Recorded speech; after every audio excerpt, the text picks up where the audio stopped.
कहानी की शुरुआत में हम साइबेरिया की एक जेल को देखते हैं, जहां ढेर सारे जर्मन सोल्जर्स को लाइन से खड़ा कर दिया गया था। दरअसल वर्ल्ड वॉर 2 के खत्म होने के बाद रशिया ने बहुत से जर्मन सोल्जर्स को कैदी बना लिया था और उनसे कोयले की खानों में दिन रात काम करवाने लगे। हालांकि इस जेल की सिक्योरिटी काफी कम थी, लेकिन इसके बावजूद भी कोई इस जेल से भागने की कोशिश नहीं करता था, क्योंकि इस जेल के चारों तरफ बर्फ ही बर्फ थी और ये जेल किसी भी इंसानी बस्ती से पूरे 14,000 किलोमीटर दूर थी। इसलिए अगर कोई कैदी इस जेल से भाग भी गया तो साइबेरिया की जमा देने वाली सर्दी में उसकी मौत पक्की थी।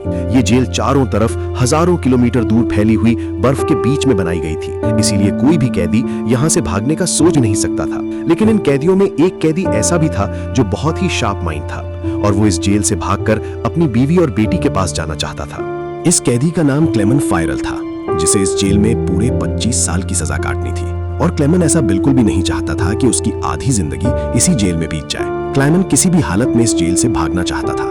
लकीली एक दिन क्लेमेन को भागने का मौका मिल गया और वो एक कोयला ले जाने वाली मालगाड़ी में बैठकर इस जेल से भाग निकला। अब जेल के बाहर जब उसने खुले आसमान में सितारों को देखा तो वो खुशी से झूम उठा, लेकिन ये खुशी कुछ ही देर की मेहमान थी। थोड़ी दूर चलने के बाद उस मालगाड़ी को रोक दिया गया और जब क्लेमेन ने बाहर झांक कर देखा तो एक रशियन सोल्जर बंदूक ताने उसके सामने खड़ा था। बदकिस्मती से यहाँ क्लेमेन पकड़ा गया और जेल से भागने के जुर्म में उसे एक ओपन एयर सेल में बंद कर दिया गया। सर्दी बहुत ज्यादा थी और रात में होने वाली बारिश ने क्लेमेन की हालत खराब कर दी थी। उस सेल में क्लेमेन को कुछ घंटों के लिए नहीं बल्कि पूरे 2 दिनों तक रखा गया। अब पूरे 2 दिन बाद अगली सुबह जेल का वार्डन उसके पास आया और उसे सेल से बाहर निकालकर उससे कुछ भी टॉर्चर नहीं किया गया, बस सिर्फ ये बोला कि तुम्हारे साथी बेसब्री से तुम्हारा इंतजार कर रहे हैं।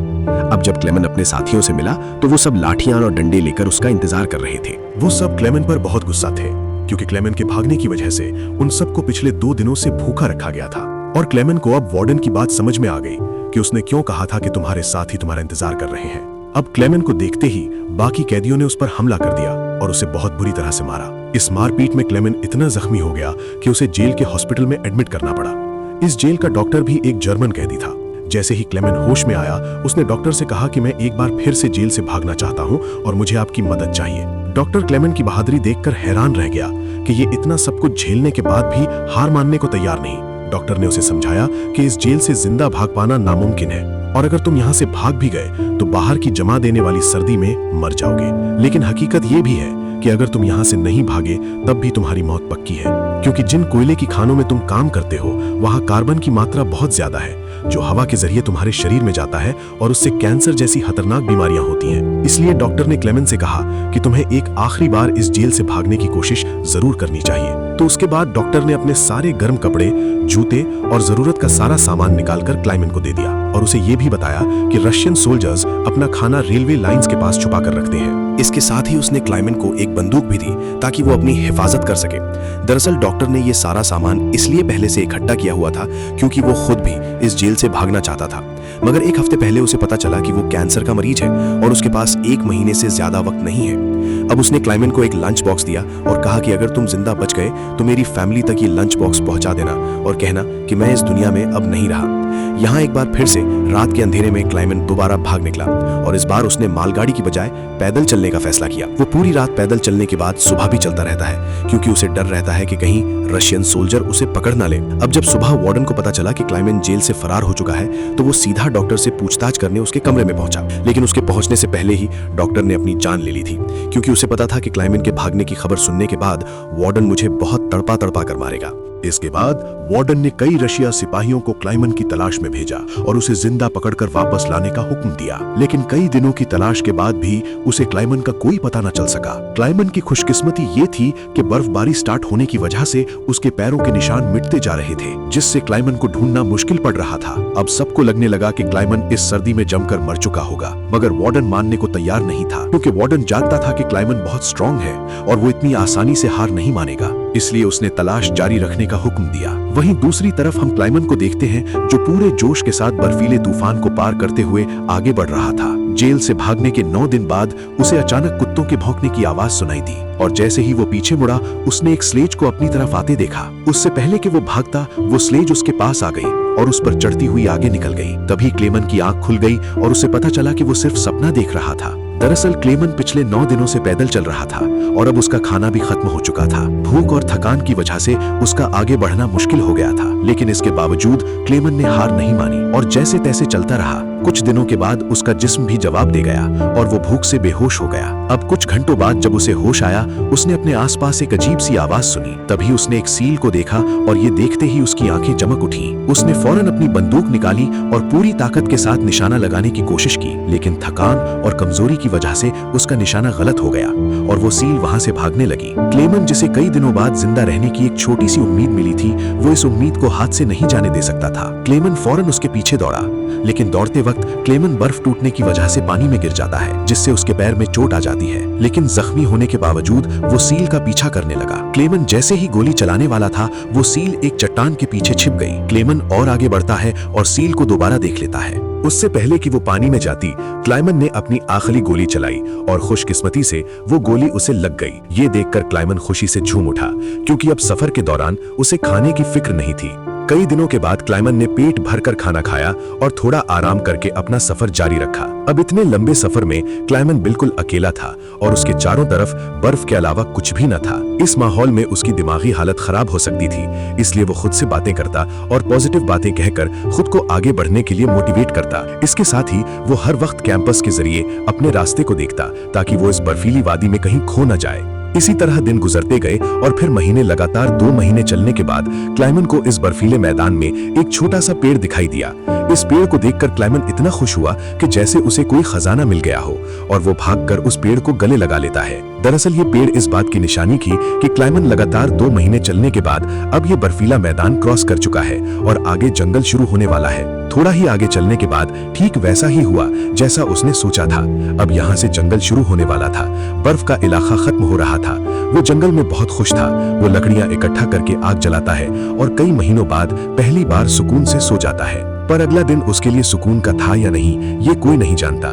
दूसरी तरफ हम वार्डन को देखते हैं, जो अब भी क्लाइमन की तलाश में था और उसने अपनी सर्च पार्टी को हुक्म दिया कि वो 500 किलोमीटर के दायरे में क्लाइमन की तलाश करे। वहीं क्लाइमन एक जंगल से होता हुआ आगे बढ़ रहा था कि अचानक वहां एक बर्फीला तूफान आ गया। ये तूफान इतना तेज था कि बड़े बड़े पेड़ भी जमीन से उखड़कर गिरने लगे। क्लाइमन जैसे ही आगे बढ़ने की कोशिश करता है, एक बड़ा सा पेड़ सीधा उस पर गिर जाता है। क्लाइमन की किस्मत अच्छी थी कि शाम में 2 आदमी यहाँ से गुजरे जो सोने की तलाश में थे। उन्होंने क्लाइमन को देख लिया और वक्त पर उसकी जान बचा ली। उसके बाद ये तीनों एक साथ आगे बढ़े और कई दिनों के सफर के बाद बर्फीले मैदान से बाहर निकल आए। रास्ते में उन्हें एक दरिया मिला, जिसे पार करने के लिए उन्होंने लकड़ी की एक कश्ती बनाई। दरिया पार करते वक्त वो आपस में बातें करने लगे और एक दूसरे को बचपन के किस्से सुनाने लगे। लेकिन इसी बीच दरिया का बहाव तेज हो गया और कश्ती काबू से बाहर होने लगी। ऐसे में एक साथी का तवाजुन बिगड़ गया और वो सीधा पानी में जा गिरा। उसे तैरना नहीं आता था, वो डूबने लगा। ये देखकर क्लाइमन ने पानी में छलांग लगा दी और किसी तरह उस आदमी को किनारे तक लाकर उसकी जान बचाई। दूसरी तरफ उनका दूसरा साथी उन दोनों को डूबने के लिए छोड़ देता है और अकेला आगे बढ़ गया। उसका दूसरा साथी बहुत ही लालची था। उसे लगा कि वो दोनों मर गए होंगे और लालच के चलते उसने अपने दोस्त का सोना भी खुद के पास रख लिया। थोड़ी देर बाद जब क्लाइमन और दूसरा आदमी टेंट तक पहुंचे तो उस आदमी को अपने दोस्त पर बहुत गुस्सा आया और उसने उसे गोली मारकर उसकी जान ले ली। उसके बाद क्लाइमन और वो आदमी ने सामान उठाया और सफर जारी रखा। वे दोनों कई महीनों तक इसी उम्मीद पर चलते रहे कि कोई इंसानी आबादी उन्हें मिल जाए। लेकिन दोबारा सर्दियों का मौसम आ गया और हर तरफ के जंगलात बर्फ की सफेद चादर में छुप गए। उस आदमी ने जो सामान उठाया था वो काफी भारी था, इसलिए उसे बर्फ में चलने में मुश्किल हो रही थी। ये देखकर क्लाइमन ने उसका बोझ हल्का करने की कोशिश की और कहा कि कुछ देर के लिए अपना सामान मुझे दे दो। लेकिन यहाँ उस आदमी को शक हुआ कि शायद क्लाइमन भी उसका सोना चुराना चाहता है, इसलिए उसने क्लेमन पर हमला करके उसे नीचे धकेल देता है, जिससे क्लेमन बेहोश हो जाता है। थोड़ी देर बाद क्लेमन को होश आया तो उसने देखा कि भेड़ियों का एक झुंड उसकी तरफ आ रहा है। अपनी जान बचाने के लिए वो एक दरख्त पर चढ़ने लगता है, लेकिन पेड़ पर चढ़ते वक्त एक भेड़िया उसका पांव पकड़ लेता है। लेकिन दरख्त कमजोर था और दरख्त दरमियान से टूट गया, जिससे क्लेमन नीचे गिर पड़ा। अब क्लाइमन को लगा कि उसकी मौत पक्की है। तभी अचानक गोली चलने की आवाज आई। क्लाइमन ने आंखें खोली तो उसने देखा कि कुछ भेड़िए मर चुके हैं और जो जिंदा थे वो भाग चुके हैं। दरअसल इलाके के शिकारियों ने आकर उसकी जान बचाई। वो उसे अपने गांव ले गए, जहां गांव के लोगों ने उसका इलाज किया। बरसों की मेहनत के बाद क्लेमन एक इंसानी आबादी तक पहुंच चुका था। लोगों को देखकर उसे बेहद खुशी हुई। कई दिनों तक वो गांव में रुका और लोगों ने उसकी खूब खातिरदारी की। एक दिन गांव में एक लेटर आया जो किसी और का नहीं बल्कि खुद वार्डन का था। इसमें लिखा था कि एक जर्मन फौजी हमारी जेल से फरार हो चुका है। अगर किसी ने उसे पनाह दी तो वो गद्दार कहलाएगा। अब ना चाहते हुए भी क्लेमन को ये गांव छोड़ना पड़ा, क्योंकि अगर वो यहाँ से नहीं जाता तो वार्डन इस गांव वालों को भी सजा देते। जाने से पहले गांव के लोगों ने उसे खाने पीने का सामान और एक शिकारी कुत्ता दे देते हैं। इस लंबे सफर में अब क्लेमन का एक साथी भी बन गया है, इसलिए अब उसे अकेलापन महसूस नहीं हो रहा था। वो दोनों कई दिनों तक चलते रहे। रास्ते में उन्हें एक लकड़ी की फैक्ट्री नजर आई और कुत्ता खाने की तलाश में उसकी तरफ दौड़ा। अब क्लाइमन अपने कुत्ते को बचाने के लिए मिल के अंदर गया। वहाँ वर्करों ने क्लाइमन को पहचान लिया और उसे मालिक के पास ले गए। वहाँ जाकर क्लेमन ने मालिक को अपनी पूरी कहानी सुनाई, जिससे सबको क्लेमन पर तरस आया। उन्होंने उसे खाना खिलाया और जर्मनी जाने वाली ट्रेन में बिठा दिया। क्लेमन खुश था कि वो जल्द अपने घर पहुंच जाएगा, लेकिन वो नहीं जानता था कि मिल के मालिक ने उसकी खबर वार्डन को दे दी है। अब वार्डन अपने सिपाहियों के साथ स्टेशन पर उसका इंतजार कर रहा था, लेकिन स्टेशन पहुंचने से पहले क्लेमन ने दूर से रशियन सोल्जर्स को देख लिया और मौका मिलते ही ट्रेन से कूदकर भाग निकला। मगर बदकिस्मती से रशियन सिपाहियों ने उसे देख लिया और उसका पीछा करने लगे। क्लाइमन ने जल्दी से पटलियां पार की, लेकिन अचानक न जाने वार्डन कहां से सामने आ गया। ये देखकर क्लाइमन का दिल घबरा गया, क्योंकि अब उसे लगा कि उसकी बरसों की मेहनत जाया हो गई। अब इससे पहले कि वार्डन उसे गिरफ्तार करता, क्लाइमन के कुत्ते ने वार्डन पर हमला करके उसे काट लिया और यूं एक बार फिर से क्लाइमन को भागने का मौका मिल गया और वो पूरी जान लगाकर यहाँ से भागने लगा। लेकिन तभी उसे गोली चलने की आवाज आई और जब उसने पीछे मुड़कर देखा तो उसने अपने कुत्ते को मरा हुआ देखा। ये देखकर क्लाइमन को काफी दुख हुआ, लेकिन इसके बावजूद भी वो रुका नहीं और अपनी पूरी ताकत से आगे बढ़ता रहा। उसके बाद वो पुल के ऊपर चढ़ा और नीचे से गुजर रही ट्रेन के ऊपर कूदकर वहां से भाग निकला और कुछ इस तरह से वो वार्डन के हाथों से फिर बच निकला। अब ऐसे ही दिन गुजरते गए और क्लाइमन आहिस्ता आहिस्ता इस सफर में आगे बढ़ता रहा। देखते ही देखते साल 1952 आ गया और अब क्लाइमन को जेल से भागे हुए पूरे 7 साल हो चुके थे। वो उस वक्त सेंट्रल एशिया में था और एक गांव के मेले में इधर उधर भटक रहा था। उस मेले में उसने खाने पीने की अलग अलग चीजें देखी। खाने को तो उसका मन कर रहा था, लेकिन उसके पास पैसे नहीं थे, इसलिए वो दिल पर पत्थर रखकर आगे बढ़ गया। तभी उसकी नजर 2 लड़कियों पर पड़ी जो मेले में पैनकेक बेच रही थी। क्लाइमन ये पैनकेक तो खाना चाहता था, लेकिन उस बेचारे की जेब में 1 पाई तक नहीं थी, इसलिए वो मायूस होकर आगे चलने लगा। पर तभी उनमें से एक लड़की को उस पर तरस आ गया और उसने पैनकेक का एक हिस्सा तोड़कर क्लाइमन को दे दिया। पहले तो क्लाइमन को थोड़ा अजीब लगा, फिर उसने लड़कियों का शुक्रिया अदा करते हुए वो पैनकेक खा लिया। अब इस मेले में एक जयश आदमी भी था जिसने ये सब कुछ देख लिया था। उसके बाद क्लाइमन एक चर्च में गया और ये आदमी भी उसका पीछा करते हुए चर्च में आ पहुंचा। दरअसल ये आदमी भी किसी जमाने में एक कैदी हुआ करता था, इसलिए उसने क्लाइमन को पुलिस के हवाले नहीं किया और उसकी मदद करने की कोशिश की। उसके बाद वो क्लाइमन को लेकर अपने घर गया, जहां क्लाइमन ने कई साल बाद शेव की और अपने पुराने हुलिये में वापस आया। फिर उस आदमी ने क्लाइमन को एक नया पासपोर्ट दिया ताकि वो रशिया के बॉर्डर को क्रॉस करके जर्मनी पहुंच सके। क्लाइमन उस आदमी से बहुत खुश हुआ। जाने से पहले क्लाइमन ने उसका शुक्रिया अदा किया और रशिया और जर्मनी की बॉर्डर की तरफ निकल पड़ा। कुछ हफ्ते बाद क्लेमन रशिया के बॉर्डर तक पहुंच गया और वहां मौजूद रशियन सिपाही को अपना पासपोर्ट दिखाया। यहाँ क्लेमन को यह डर था कि कहीं वो सिपाही उसे पहचान न ले या उसका जाली पासपोर्ट पकड़ा न जाए, लेकिन खुशकिस्मती से ऐसा कुछ नहीं हुआ और सिपाही ने क्लेमन को बॉर्डर पार करने की इजाजत दे दी। अब ये देखकर क्लेमन को इतनी खुशी हुई कि वो चाहकर भी अपनी हंसी नहीं रोक पाया। अब फाइनली वो उस पुल पर आ गया जिसे पार करते ही वो अपने मुल्क जर्मनी में पहुंच जाएगा। पर जैसे ही वो आधे रास्ते तक पहुंचा, उसकी आंखों पर एक तेज रोशनी पड़ी और जब उसने आंखें खोली तो उसने वार्डन को अपने सामने पाया। अब जब क्लेमन ने पीछे मुड़कर देखा तो वो अभी भी रशिया की जमीन पर था और इसका मतलब ये था कि वार्डन अब भी उसे गिरफ्तार कर सकता है। अब यहाँ क्लेमन का दिल टूट गया, क्योंकि उसके इतने सालों की मेहनत अब मिट्टी में मिलने वाली थी। लेकिन तभी कुछ ऐसा हुआ जिसकी उम्मीद खुद क्लेमन को भी नहीं थी। यहाँ वार्डन ने उसका रास्ता छोड़ दिया और उसे आगे जाने की इजाजत दे दी। अब पहले तो क्लेमन को यकीन नहीं हुआ, पर फिर भी वो हिम्मत करके आगे बढ़ा। दरअसल वार्डन क्लाइमन के जिंदा रहने के जज्बे और उसकी बहादुरी को देखकर उससे काफी इंस्पायर हुआ, इसलिए उसने क्लाइमन को गिरफ्तार नहीं किया और उसे अपने मुल्क वापस जाने दिया। और तभी वार्डन उससे ये कहता है, ये लड़ाई बस 2 सोल्जर्स के बीच थी, एक मैं और एक तुम, और इसे तुम जीत गए।